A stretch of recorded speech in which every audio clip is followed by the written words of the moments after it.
Hai, apa kabar semua? Selamat datang kembali di Project Review dengan saya Putreza dan ini adalah Asus Zenfone Zoom S. Hadir di Indonesia sebagai salah satu varian baru, ponsel ini coba menawarkan experience yang berbeda dengan sistem dual kamera di bagian belakang yang tidak dimiliki oleh Zenfone 3. Lalu, apa aja sih beda dan kelebihannya dibanding ponsel dual kamera lain yang sudah ada di pasaran saat ini? Mengawali dari penampilan luarnya, Zenfone Zoom S tampil beda dengan ponsel Asus sebelumnya yaitu Zenfone 3. Menggantikan permukaan kaca, Zenfone Zoom S terlihat lebih mainstream dengan konstruksi unibody berbahan aluminium yang diberi finishing matte.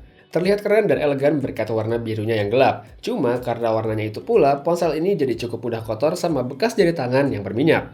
Buat ukuran, saya pribadi tidak ada masalah karena memang masih cukup nyaman dipegang oleh satu tangan. Tapi seperti ponsel lain yang punya material serupa, ada kalanya Zenfone Zoom S menjadi cukup licin ketika dipegang.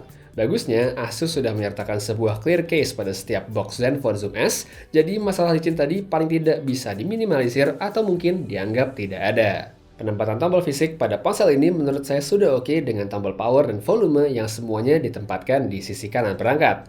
Posisinya menurut saya sudah pas sehingga tidak terlalu sulit untuk ditekan.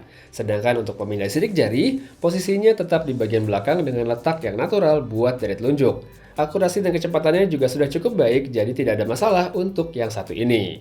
Seperti pada ponsel Asus lainnya, Zenfone Zoom S masih menggunakan 3 tombol kapasitif di bawah layar untuk membantu navigasi. Respon setiap tombolnya memang tidak ada masalah, namun entah kenapa Asus masih belum memasangkan lampu backlit di ketiga tombol tadi. Sayang banget karena handphone bagus ini jadi punya kekurangan yang mestinya bisa ditiadakan. Pada bagian layar, Zenfone Zoom S punya resolusi Full HD dengan ukuran 5,5 inch. Panel yang digunakan juga berganti dari yang sebelumnya IPS pada Zenfone 3 menjadi AMOLED. Dengan perubahan yang dibawa itu, karakteristik warna pun menjadi lebih bersaturasi dan punya kontras yang tinggi. Sebagian besar pengguna mungkin bakal senang dengan visual yang ditawarkan karena memang menyenangkan untuk mata, khususnya buat multimedia. Tapi buat saya pribadi, saturasi yang ada malah sedikit terlalu tinggi.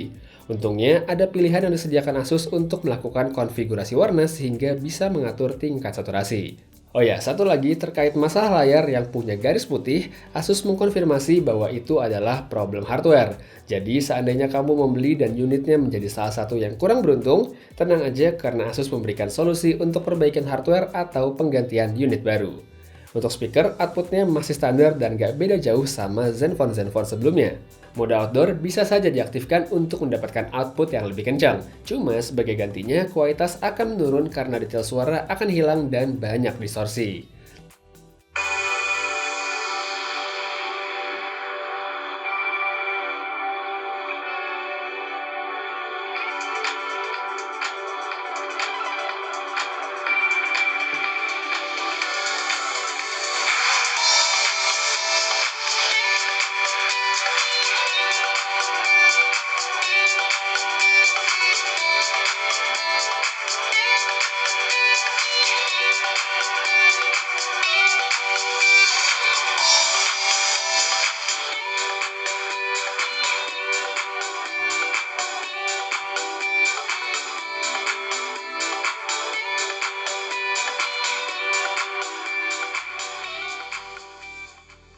Lanjut ke soal performa, Zenfone Zoom S tidak menawarkan perbedaan berarti dibandingkan seri sebelumnya. Dengan masih mempercayakan Snapdragon 625 yang didukung RAM 4GB, otomatis tidak ada perbedaan jika dibandingkan dengan Zenfone 3 ZE520KL atau ZE552KL yang punya hardware serupa. Namun sama di sini bukan berarti jelek ya. Buat saya sendiri, Snapdragon 625 bisa dibilang sebagai prosesor favorit karena efisien soal baterai namun tetap bisa memberikan performa yang lebih dari cukup untuk pemakaian sehari-hari. Jadi buat tipe pemakaian santai seperti multitasking sosial media dan browsing atau yang cukup berat seperti main game, semuanya bisa ditangani tanpa masalah. Sedikit untuk software, Zenfone Zoom S secara default menjalankan Android Marshmallow lengkap dengan kustomisasi Zen UI saat baru keluar dari kotak. Namun ketika video ini dibuat, update ke Android Nougat sudah tersedia. Jadi buat kamu yang Zenfone Zoom S-nya masih pakai Marshmallow, langsung aja cek software update untuk mendapatkan versi terbaru. Meski cukup identik pada bagian hardware dan software, Zenfone Zoom S punya satu pembeda yang signifikan yaitu kapasitas baterainya yang sampai 5000 mAh. Dengan kapasitas yang besar, daya tahan pada pemakaian sehari-hari bisa dikategorikan sangat baik dengan waktu standby lebih dari 24 jam dan screen on time sekitar 7 jam. Namun, waktu yang tadi saya sebutkan adalah saat masih berbasis Marshmallow. Sedangkan setelah update ke Nougat, saya bisa mendapatkan screen on time hampir 10 jam. Sayangnya, baterai yang tahan lama tadi tidak dilengkapi fitur fast charging, jadi untuk nge-charge-nya itu cukup lama sampai sekitar 2,5 jam. Sekarang waktunya untuk bagian yang paling spesial dari ponsel ini, yaitu kamera. Seiring tren dual kamera yang memang sedang naik-naiknya, Asus juga tidak ketinggalan untuk melengkapi ponsel mereka dengan fitur tersebut. Untuk resolusi, kedua lensa yang ada di bagian belakang sama-sama 12 megapiksel, namun dengan focal length yang berbeda. Satu hadir dengan jarak 25 mm, sedangkan satu lagi dengan 56 mm atau yang disebut dengan lensa zoom. Melihat ke bagian antarmuka, tidak banyak hal yang berubah dibandingkan Zenfone 3. Namun, adanya tombol zoom serta mode portrait menjadi dua hal yang perlu menjadi perhatian.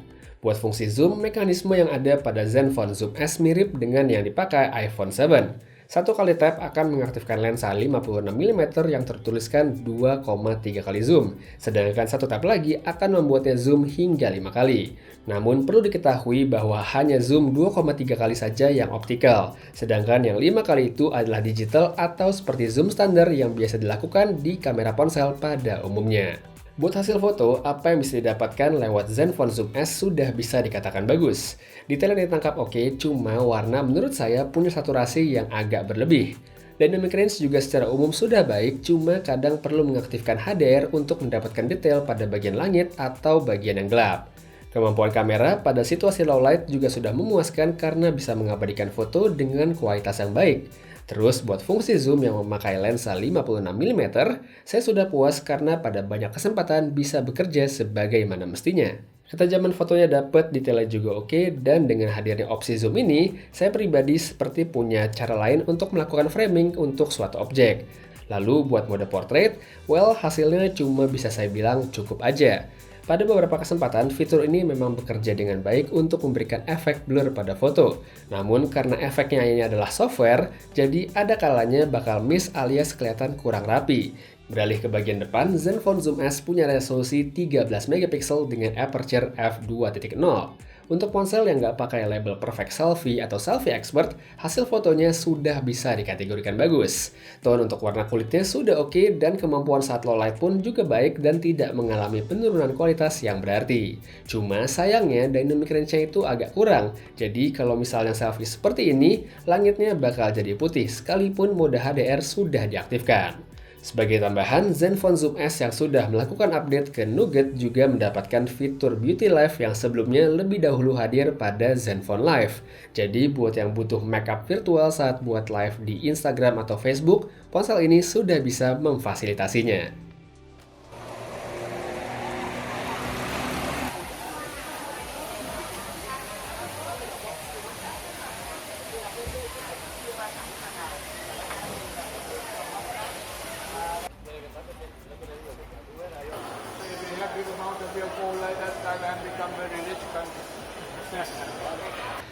Nah, sekarang ini adalah sampel video menggunakan Asus Zenfone Zoom S kamera depan resolusi Full HD 1080p.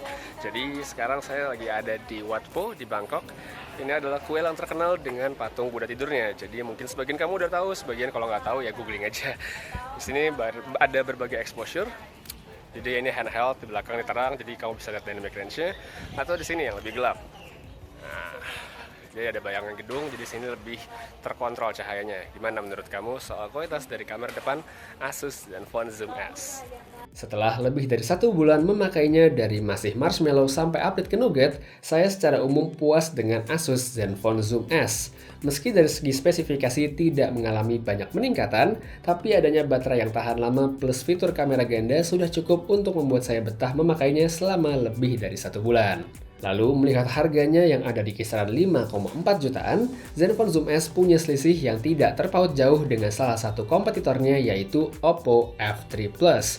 Jadi karena keduanya masih saya miliki, video komparasinya akan segera saya buatkan. Jadi supaya nggak ketinggalan, jangan lupa untuk menekan tombol subscribe dan like yang ada di bawah.